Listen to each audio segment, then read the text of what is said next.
कुलपति विद्यालय डॉक्टर देवनारायण झा भगवती के चरण में माल्यार्पण कर रहल छथि। एहि कार्यक्रमक उद्घाटन डॉक्टर देवनारायण झा जी उद्घाटन करें। अपने लोग थपड़ी वजह सम्मिलित हुए माल्यार्पण कर रहल छथि भगवती के चरण में पंडित सिंह चंद्रनाथ मिश्र वयोवृद्ध साहित्यकार प्रतिनिधि विद्यापति सेवा संस्थानक महासचिव मैथिली आंदोलनी मिथिला मैथिली पर्याय डॉक्टर बैजनाथ चौधरी बैजू माल्यार्पण का कार्यक्रम उद्घाटन करें। निवेदन करवाएं आजू को विशेष अतिथि डॉक्टर बुचरू पासवान साहब जे माल्यार्पण का भगवती चरण में पुष्पांजलि का कार्यक्रम उद्घाटन में सम्मिलित होगी। आओ एक बेर अपना हमरा सब अतिथि अभिभावक के मंचस्थ करत आग्रह करबे आज उद्घाटन कामेश्वर सिंह दरभंगा संस्कृत विश्वविद्यालय के कुलपति डॉक्टर देवनारायण झा जी साहब वयोवृद्ध साहित्यकार पंडित सिंह चंद्रनाथ मिश्र के चढ़वा उतरवा में कष्ट होइ छै उपस्थितियों हमरा लोग प्राप्त कर रहल छी। विशिष्ट अतिथि डॉक्टर बुचरू पासवान साहब जो मंच पर पधारत विद्यापति सेवा संस्थानक महासचिव डॉक्टर बैजनाथ चौधरी बैजू साहब करवाएं।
जन्म महोत्सव सह मिथिला दिवस मैथिली दिवस मनायल जा रहा है। बेर 41वें दिवस के अवसर पर समस्त मिथिलावासी विश्व कल्याणार्थ के लिए आपदा नहीं हुए मिथिला में ताहि लेल भूकंप नहीं हुए ताहि लेल ई पूजन महोत्सव कर रहल अछि। आपदा विपदा में हम भारत सरकार से मांग करे छी जे जब जानकी धरती से निकलने वो त्रेता काल छले रावण और असुर के संहार करे कलयुग में जे आतंकवादे अन्यवादे जे वो असुर रूपी भ गेले तकरा संहार करे लेल पुनः मैथिली से अपन शक्ति से ओकरा संहार करत संगे हम मिथिलावासी उनका से निवेदन प्रार्थना अनुनय विनय करे छियनि जे जतऽ से ओ धरती से निकलने वो धरती अब अंग्रेज जरूर एकरा दू पार्ट में बांटि देलकै लेकिन वह क्षेत्र छल जे समस्त मिथिला छल। काठमांडू से लऽ कऽ हमर मिथिले क्षेत्र में आपदा भूकंप 1934 में 1988 में पुनः 87 में बाढ़ अपन घर जनकपुर में जाय अवै में आपदा विपदा में जे छै ओकरा सेवा में एतेटा छोट राशि लागे। यह हमर एहिबेर का समस्त माँ मैथिली से निवेदन जे समस्त मिथिला के उद्धार करत, आपदा विपदा के दूर करत। भूकंप बाढ़ जार सबके समाप्ति करो। यह शेखर पाठक लगातार प्रयत्न कलम जे भगवती के रूप में मिथिला में संपूर्ण देश में जानकी के स्थापित करी और उनकर स्वरूप दऽ कऽ एकटा कैलेंडर के निर्माण कलम जे कैलेंडर किछुए देर में लोकार्पण हैत और सबके बीच में बँटत। 3 वर्ष से लगातार हम देश स्तर पर कैलेंडर बाँटि रहल छी, मूर्ति बनि कऽ गेल है और मूर्ति पूजा भऽ रहल है। काल्हि हम निरंतर कैलेंडर बाँटऽ के प्रयास केलहुँ जे हरेक घर में अगरबत्तिए देखा कऽ चीनिये मिश्री भगवती के प्रसाद रूप में अर्पण कऽ कऽ अहाँ सब हिनका पूजा अर्चना करी। एहि कार्य के लऽ कऽ दिशा में निरंतर कार्य वो माता थी कि मुदा ताई माता सब आई की करते सा होछि भारत वर्ष में ये हाल पछे फिर देखो वो क्या भर है और वो जे हत्या सके सके जे रक्त दवाई तो है शाला तो मुझे नदीन होई है हमरा लोग चुपचाप एक समय में ढोल बजान हो है और कोई शक्ति जे चिंतनीय बात थी तो प्राकृतिक संग जाहि तरहक बलात्कार हम कर रहल छी आजुक दिन में केहना कामना छने बनारस हिंदू विश्वविद्यालय के डॉक्टर हमार पंडित मदन मोहन मालवीय जी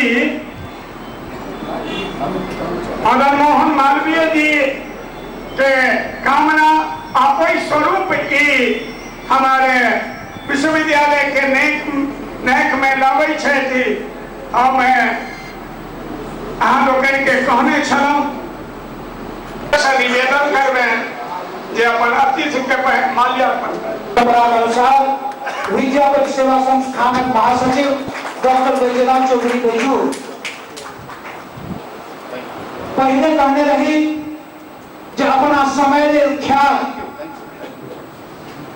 कुलपति विलंब से नहीं आना है समय में पधार आजुक समय में विशिष्ट अतिथि पूर्व विधायक सहभागी पूर्व विधान पार्षद डॉक्टर विनोद कुमार चौधरी के हमरा लोग सम्मान कर रहे छी। विद्यापति सेवा संस्थानक महासचिव डॉक्टर बैजनाथ लेकिन के बावजूद तो काठमांडू में बेसी है हमें निर्णय लेना है कि अपन हमारे सब महाविद्यालय विद्यापति सेवा संस्थान और अमर जी से लकर बुझलू बाबू समेत हम आई से कल परसों तक में 1,25,000 रुपया हमारे आजीवन सदस्यों थे डॉक्टर रामवरण यादव जी राष्ट्रपति नेपाल उनका अय आपदा विविधा के घड़ी में ई समारोह में हमरा लोग ने निर्णय लेना है हमें चौधरी हेमनारायण राय जे वो ये संबंधित सब गोटे सब मिलाकर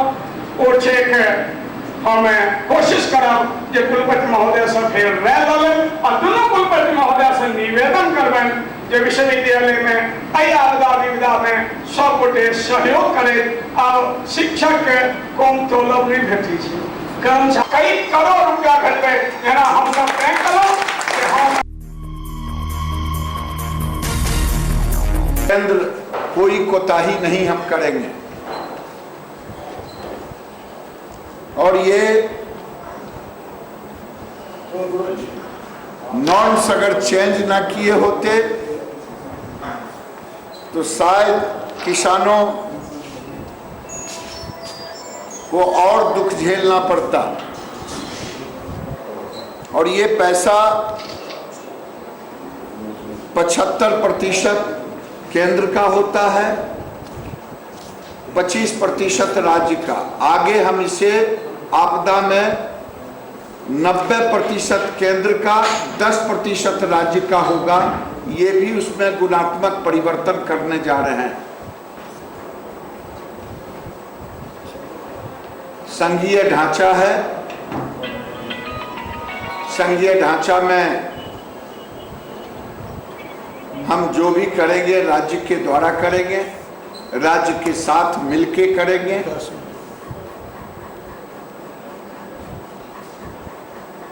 जिलाधिकारी से कहेंगे कि अगर कोई छूट गया है उसका भी जांच करके, चाहे बेनीपुर में गोपाल जी ठाकुर विधायक कह रहे हैं, तो वैसे मृतकों की भी जांच कर उसकी संपुष्टि करें अगर होता है। बेनीपुर विधानसभा क्षेत्र में 3 मृतक के यहाँ कल हमने गया। एक बच्चा उखरी गिर करके मर गया, एक वृक्ष के तले दब के मरा है और एक घर में ही गिर करके मरा है। 3 मृतकों को हमने सुध लिया और अनुमंडल में बैठ करके प्रशासनिक बैठक की। अभी तक उसको मुआवजा नहीं मिला है, इसके लिए हम दुखी हैं और हम चाहेंगे जिला अधिकारी इसमें विलंब नहीं करके अपने स्तर से जांच करा लें और तीनों मृतकों को मुआवजा शीघ्र उपलब्ध करावें। वहीं पता चला है बहेरी प्रखंड के पघारी में और पासवान टोल बहेरी पूर्वी में 2 व्यक्ति कल रात में इस झटके में मरा है। उसको भी जांच करा करके प्रशासन शीघ्र मुहैया करावे अनुदान।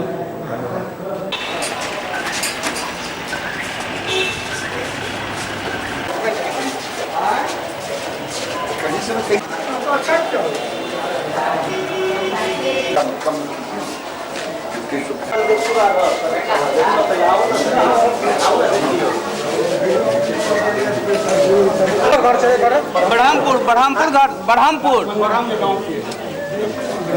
जी के गाँव जी कमतौल थाना में सर। क्या नाम क्या? कृष्ण शेखर ठाकुर। तो ये डीएम को भी नहीं पता होगा। अभी तुरंत रिसेंट आपके आने से ये क्या हुआ? कहाँ गए डिप्टी सुप्रीम?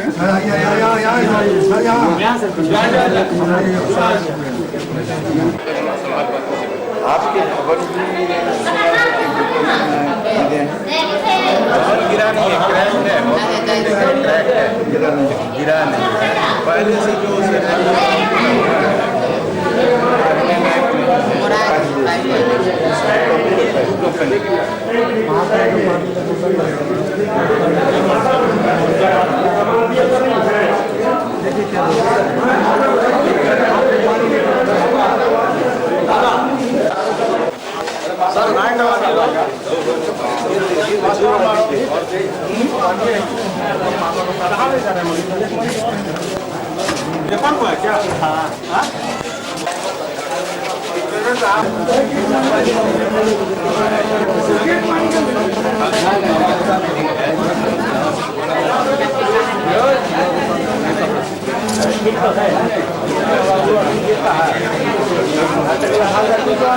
करना चाहता, लेकिन दरभंगा मेडिकल कॉलेज की स्थिति बहुत ही दयनीय है और मैंने भूकंप पीड़ितों को देखा, उनके साथ अन्य मरीजों को देखा।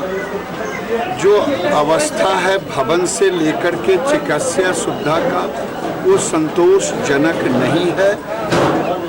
माननीय मंत्री जी, सरकार के मंत्री जी को गुस्सा करने के बजाय इसकी व्यवस्था को सुनिश्चित करना राज्य सरकार की प्राथमिकता है। और मैं प्रधानमंत्री जी को धन्यवाद दूंगा जिन्होंने 1.5 लाख रुपए मृत के परिजनों को देने का पहले नॉर्म्स था, उसको अभी उन्होंने 4 लाख किया है और 2 लाख रुपया उन्होंने पीएम राहत कोष से देने की बात की है। ये प्रशंसा योग्य है। किस फसल के नुकसान का भी जो 9,000 रुपये था प्रति हेक्टेयर, उसको 13,000 किया है। उसी तरह से अन्य चीज़ों में बढ़ोतरी की है। ये प्रधानमंत्री जी को धन्यवाद देना चाहता हूं कि उन्होंने एक महरम लगाने की कोशिश की है और राज्य सरकार के साथ में कोई ऐसे मौके पर राजनीति नहीं करना चाहते। हम राज्य सरकार के पीठ पर खड़ा होकर के मदद करना चाहते हैं और करेंगे। अभी कोई राजनीति की चर्चा। देखिए साहब, संघीय ढांचा है। संघीय ढांचा में पहले 1.5 लाख रुपए मृतक के परिजनों को दिया जाता था, उसको 4 लाख किया। इसमें अभी 75% केंद्र की राशि होती है, 25% राज्य का भागीदारी होती है। आगे हम लोग अब इसको 90% केंद्र और 10% राज्य होगा। ये संघीय ढांचा में राज्य और केंद्र को मिलकर के, हाँ, प्रधानमंत्री जी ने जो 2 लाख दिया है ये केंद्र का है। आगे जो भी मदद होगा हम मिलकर के करेंगे। हम दुख की घड़ी में, आपदा की घड़ी में हम कोई राजनीति नहीं करना चाहते हैं और राज्य से भी कहेंगे राज्य सरकार को इस पर राजनीति न करें। राज्य सरकार घायलों को क्या कुछ दिया जाएगा? जिनके मकान क्षतिग्रस्त हो गया वो लोग काफ़ी सशंकित है कि उन लोगों को किस तरह से देखा जाएगा? देखिए, उसके नॉर्म्स में परिवर्तन करना पड़ेगा।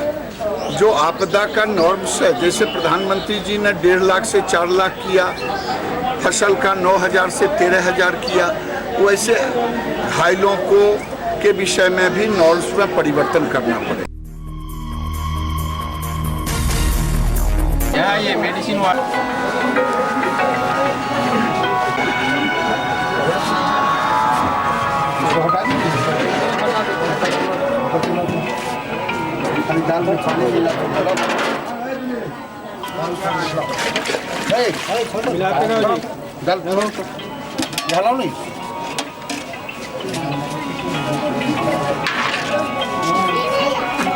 दाल है कि पानी है? क्या कितना दाल आज बना है? क्या है? क्या है? कितने लोगों का भोजन? कितना का बना है? यही सब्जी है, हैं? दाल बनाने के साथ बोलते नहीं, सब्जी दे देते, सब्जी में तो पानी है, सब्जी में चावल दे देते हैं। बुलाइए।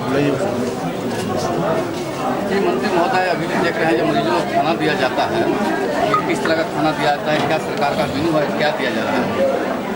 सरकार के द्वारा जो मरीजों की खाना की व्यवस्था है, उसका नाश्ता का, भोजन का जो आइटम है उसका बिल्कुल मेनू है।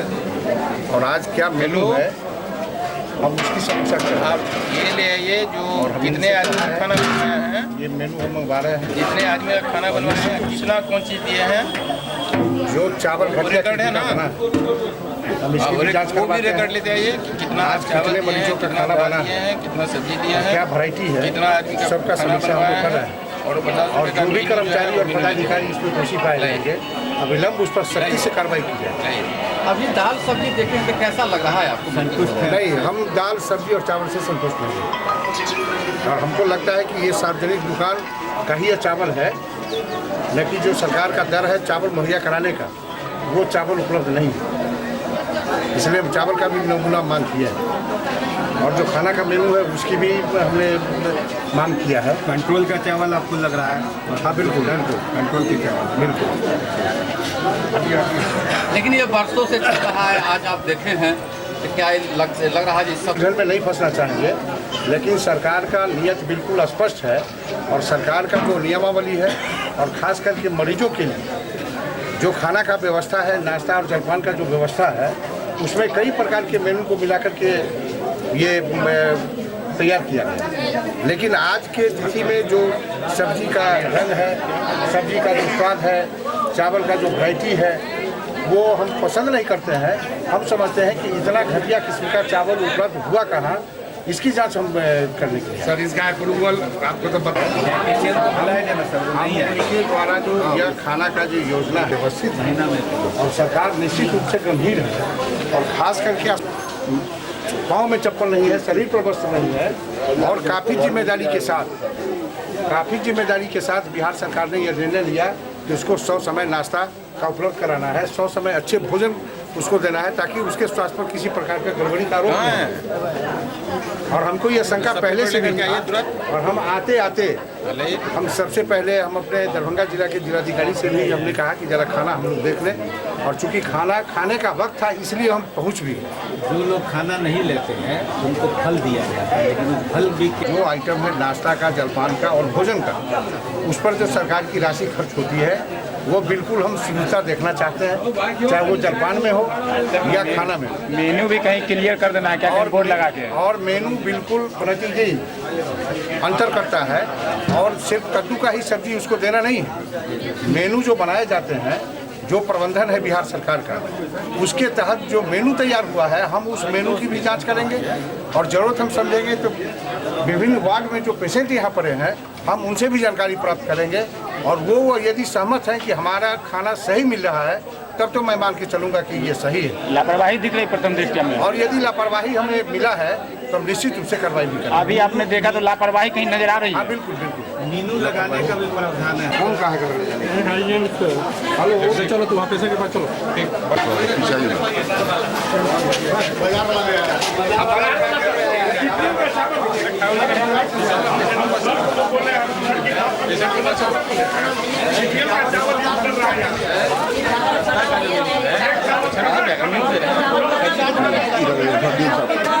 तुम्हारे स्टोर में चावल है, अभी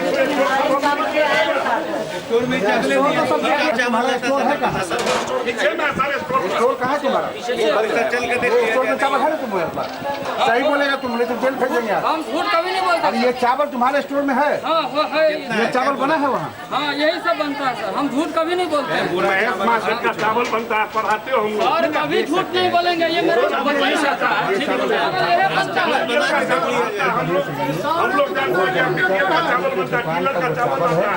और ये चावल का हम लोग के नजरिया में तो यही बनता है। भात बना के दिखा दो। ये चावल अगर कभी भी मिला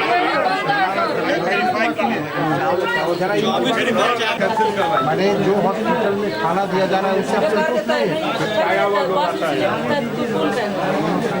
मैंने खाना बसिया मिलता और खाना नहीं। मैंने दोनों टाइम सुबह और शाम में आप खाना नहीं लेते हैं। दूध कितना मिलता है? मात्र आधा किलो। और कैसे मिलता है?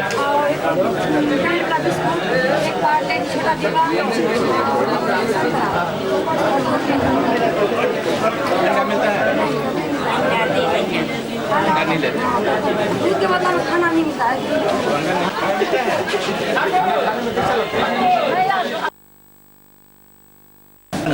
आप जो खाना और जलपान का नाम मेनू, जहाँ तक खाना का तो मैं मेनू मांग रहा हूँ और मेनू प्रतिदिन का होता है। और सरकार की जो व्यवस्था है, और सरकार काफ़ी गिर भी कि ऐसे लोग जिसके शरीर पर वस्त्र नहीं है, पाँव में चप्पल नहीं है, वैसे लोग सरकारी हॉस्पिटल में इलाज भी कराते हैं। और हम समझते हैं कि पहले तो डॉक्टर पर से विश्वास उठ गया था, हॉस्पिटल में लोग जाना नहीं चाहते थे। लेकिन हम सबों के आदरणीय मुख्यमंत्री श्री नीतीश कुमार जी के द्वारा जो व्यवस्था व्यवस्थित की गई और उसके तहत जो मरीजों की देखरेख और उसके जलपान और खाना का जो व्यवस्था किया गया था, हम उससे आज भिन्न देख रहे हैं और हम काफ़ी दुखी हैं। और जो दाल तैयार किए गए और जो चावल तैयार किए गए, हम समझते हैं कि वो बिल्कुल घटिया किस्म का चावल है। और इसके जांच के लिए हम अभी मेनू इनसे मंगवा रहे हैं और मेनू के आधार पर यदि खाना की आपूर्ति इनके द्वारा नहीं की गई, जैसा कि बहुत सारे पेशेंटों ने बताया है, और इनके द्वारा जो खाना का सप्लाई दिया जा रहा है उसकी गुणवत्ता सही नहीं है, हम जांच करने के बाद निश्चित रूप से कार्रवाई करेंगे। क्या मेनू चार्ट कब तक लग जाएगा सर? ये मेनू तो आज ही लग जाएगा। सभी हाँ, दोपहर के भोजन का, शाम के नाश्ता का, फिर रात्रि भोजन का जो मेनू है वो निश्चित रूप से मेनू लग जाएंगे। और हम लगातार यहाँ 1 सप्ताह तक हम यहाँ कैंप करेंगे और सुबह और शाम और दोपहर निश्चित रूप से हम लोग से आकर के उसका हालचाल लेंगे। और जहाँ दवा की आवश्यकता है, दवा भरपूर मात्रा में सरकार ने उपलब्ध कराई है। और आपदा जो आई है, इस आपदा के द्वारा जो भी प्रभावित पेशेंट हैं, निश्चित रूप से उसकी समुचित इलाज करने की भी जिम्मेवारी सरकार के ऊपर है। और सरकार के एक सहयोगी मंत्री होने के नाते हमारी भी जिम्मेवारी बनती है और हम इस जिला के प्रभारी मंत्री हैं, इस हैसियत से भी और एक मानव होने के नाते भी हमारी जिम्मेवारी है कि हम उसके दुख सुख में सहयोग करते रहें। दूसरी बात जो बहुत दिनों से पदस्थापित है, निश्चित रूप से कार्रवाई की जाए। सर, अस्पताल में मरीज आते हैं, उससे मैं खुद संतुष्ट नहीं हूँ और न हमारे जिलाधिकारी ही संतुष्ट है। हम समझते हैं कि खाना की जो दुर्गति हमने देखा है, यह हमारे लिए भी बहुत बड़ा कलंक है। और हम निश्चित रूप से ऐसे संवेदक जो खाना पूर्ति करते हैं, हम निश्चित रूप से वैसे लोगों पर कार्रवाई करेंगे। सर, अस्पताल में मरीज आते हैं ठीक होने के लिए, लेकिन यहाँ तो अच्छे खासे अगर आदमी भी आए तो वो मरीज बन के निकलेंगे। जो गंदगी की हाल है उस पर आप कुछ कहेंगे क्या? नहीं, जो हॉस्पिटल की गंदगी की व्यवस्था है, जो शौचालय की व्यवस्था है, हमने खुद जाकर के उसकी समीक्षा किया है, हमने देखा है। और हम जिस परिवार से आते हैं, बहुत गरीब परिवार से हम आते हैं, और गरीबों की क्या हालात है, गरीबों की क्या दर्द है, हम बहुत नज़दीक से उस गरीब को जानते हैं। इसलिए मैं यहाँ से जाने के बाद जिलाधिकारी से भी हम बात करेंगे, और ये डॉक्टर साहब भी वहाँ रहेंगे, और हम चाहेंगे कि 1 से 2 दिनों के अंदर जो शौचालय की व्यवस्था है हम उसको निश्चित रूप से तैयार कराएं। एक और सवाल कि सर रामविलास पासवान भी आए हुए थे, रामविलास पासवान ने किस रूप में देखते हैं? हम तो समझते हैं कि वो हमारे एक, जैसा कि उन्होंने कहा, ये आपदा पर राजनीति करने का शौक किसी भी नेता को नहीं है। और जहाँ तक आदरणीय नेता श्रद्धेय नीतीश कुमार जी के बारे में जो उनका कमेंट आया है, तो घमंड की सर्टिफिकेट उनसे लेने की जरूरत नहीं है। नीतीश कुमार जी कितना अति संवेदनशील हैं, और इस आपदा से निपटने के लिए बिहार सरकार को कितना चिंता बढ़ी है, ये बिहार के लोगों को मालूम है। और सरकार चाहती है कि हम अपनी जिम्मेवारी पर खरा उतरें, और हमारा प्रयास भी है, और हमारे सरकार के जो मुखिया हैं श्रद्धेय नीतीश कुमार जी, वो बिल्कुल खरा उतर रहे हैं। विपक्ष के आवाज़ देने से और विपक्ष की राजनीति की रोटी सेकने का कोई जगह नहीं है। हम रामविलास पासवान जी से भी कहना चाहेंगे खुले तौर पर कि केंद्र में यदि उनकी कुछ बात सुनी जाती हो तो वो अपने माननीय प्रधानमंत्री नरेंद्र मोदी से भी सहायता की राशि लाएं और बिहार की सेवा करें, चूँकि वो बिहार से सांसद हैं। और सिर्फ राजनीति करने के लिए वो दरभंगा आए या समस्तीपुर गए, मैं समझता हूँ कि उनके द्वारा कोई यह कार्यक्रम नहीं है। और वो राजनीति की बात यदि कोई नेता करते हैं तो मैं समझता हूँ कि इस अप्रिय घटना से जो लोग दुखी हैं, जो सरकार मर्माहित है, हम मर्माहित हैं, और देश के इस राज्य के एक एक लोग मर्माहित हैं, इस आपदा से निपटने के लिए ईश्वर से हम कामना करेंगे, न कि राजनीति की रोटी सेकने के लिए हम दरभंगा आए। हमारी सरकार निश्चित रूप से सर्वे करा रही है, और जिलाधिकारी को यह आदेश भी दिए गए हैं कि जो फसल नुकसान हुए उसकी भी डाटा तैयार हो रही है, उसकी भी एक रूपरेखा बनाई जा रही है। निश्चित रूप से सरकार उसकी क्षतिपूर्ति करेगी। हम लोग का पेशेंट आएगा, आराम से हम लोग रखते हैं, ठीक है, परेशान मत होइए।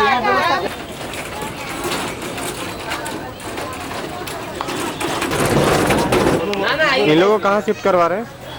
इन लोगों को शिफ्ट कराना है मेडिसिन वार्ड में, जो ज़्यादा सुरक्षित है वार्ड। ये डैमेज है, इसको लेके पेशेंट को वहाँ शिफ्ट कराने के लिए कहा गया है। कहाँ से आ रहे हैं? हम लोग पटना से आए हैं, बेटा पटना से, 9 ईयर बेटा पटना। आपका नाम? Inspector Rajesh Kumar, team commander.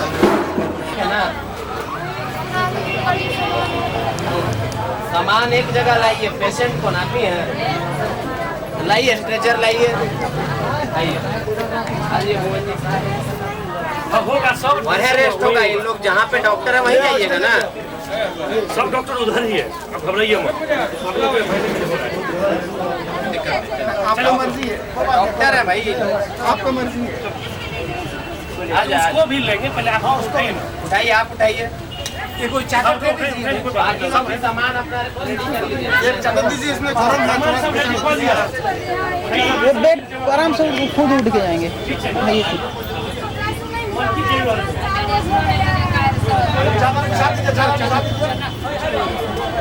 ये भी चादर ले लीजिए, सरकारी है ना।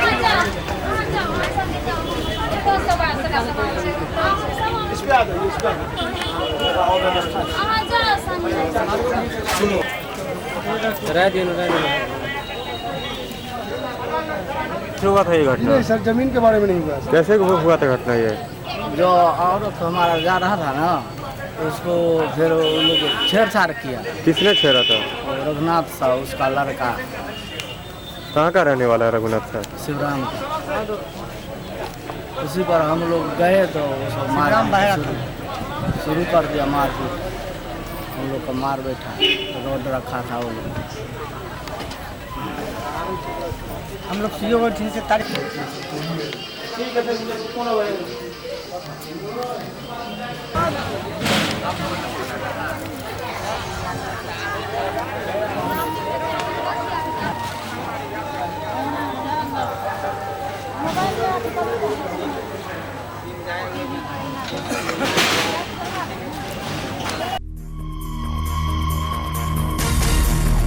ये घटना कब घटी थी? 21 दिन को घटना घटी थी। सुबह 5 बजे से लड़की घर पर नहीं थी। किनके साथ? संतोष राम के साथ। संतोष राम के साथ। आपने FIR किया था? जी, FIR किए थे। कहाँ? लेगा थाना में। वहाँ से अभी तक आप 1 महीना 6 दिन हो रहा है, अभी तक कुछ आपको मिला? कुछ हाथ से नहीं मिला अभी तक। कई बार एसपी के पास एसपी से मिले हैं, केवल ऐसा थाना पर गए, बृहदपुर थाना पर गए हैं। कब कब गए हैं? डेट तो इतना याद नहीं डेट तो है। FIR में लिखा हुआ है, 3-4 रोज गए हैं। एप्लीकेशन में लिखा हुआ है। SSP साहब ने क्या बोला? जब मिले तब फोन नंबर लिख लेते थे, अरे ऐसा थाना को फोन करते थे, अब बस इतना ही तक बस सीमित होता था। वहाँ से एक बार पुलिस खोज खाज फलना चला, बरामदी वाला प्रयास नहीं किया। अभी तक कुछ छापा नहीं मारा है ना? आपकी बेटी बरामद हुई कुछ छापा है? नहीं मारा, बरामद हुई। आपकी बेटी का एज क्या हो रहा है? 16 साल लगभग। नाबालिग है अभी वो? जी। आपका नाम? राजकुमार शाह। ग्राम? सागत बेटा। थाना? रैया सर। क्या नाम हुआ आपका? उषा देवी। क्या समस्या है आपका? मेरे लड़की को लेकर संतोष रामचंद्र भाग गया है 21 तारीख को सुबह 5 बजे में। तो आपने केस किया था? जी। कहाँ केस किया था? दरियासराय थाना में। कितने तारीख को? 22 तारीख को। तो वहाँ से अभी तक बरामद नहीं हुई है? नहीं, अभी तो न लड़की बरामद हुई है न कोई एक्शन लिया जा रहा है। प्रशासन की तरफ से अभी तक कोई सुविधा नहीं पाई? कुछ नहीं सुविधा मिला है अब तक। आपने किया था इससे पहले? जी।